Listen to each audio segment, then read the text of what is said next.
to police reform, the other side of the gun debate for the black community, which was incensed this week by the police shooting, the shooting death, I might say, of unarmed 23-year-old Stephon Clark, fired upon 20 times in his grandmother's backyard Sunday night in Sacramento, California.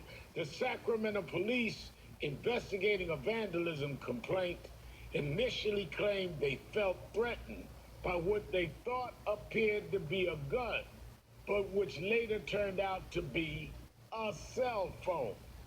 Joining me now is Clarence Cox, president of the National Organization of Black Law Enforcement Executives. Marks is he's Klaxman, former New York PD detective and director of Black Law Enforcement Alliance, and civil rights attorney Benjamin Crump, who is representing the family of Sacramento police shooting victim Stephon Clark. Let me go to you first, Attorney Crump. You are in Sacramento. Certainly, this case has not gotten the national attention that I think it deserves. 20 shots at an unarmed man. I immediately was alarmed by this. I talked to the mother of Reverend Shane Harris of National Action Network. His boots on the ground there in San Diego, Reverend Toulis and others. And I understand that you, like so many other national cases, have now become involved in this case. And we're announcing this for the first time on national TV. Yes, sir, Reverend Allen. Let me first say thank you to your leadership with the National Action Network. Reverend Harris, Reverend Toulis, and Reverend Moulton have been a tremendous assistance to the family, especially as they prepare for the homecoming of this tragic, senseless killing. And they're very hopeful, the family of Stephon Clark, that you will be available to come on Thursday to help properly eulogize him. Well, I'm going to try my best to be there since you said it on television, but I told the mother I would do what I could, and I intend to be there on Thursday. But tell us about this case, because I'm putting this in the context of this happened Sunday night.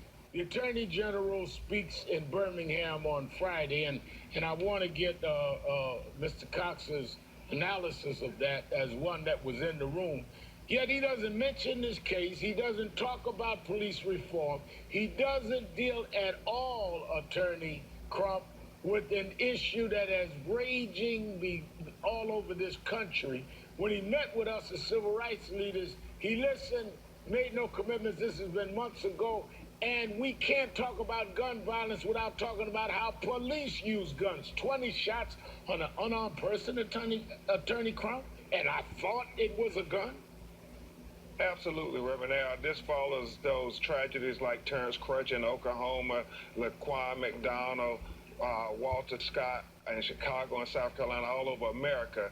And what Stephon Clark's family is just devastated about is that he was executed in their backyard, yet he had no gun, no weapon at all. He made no threats against the police, and the police offered no warning to him. They didn't identify themselves, and they offered him no humanity. After they executed him in the backyard, for over 6 minutes, he lay there dying, and they did nothing to help him. And then when they finally approach him, they handcuff him, and one of the officers used profane language, and then a supervisor tells him, mute your mics. Then everything is muted, and it almost feels like it's a conspiracy.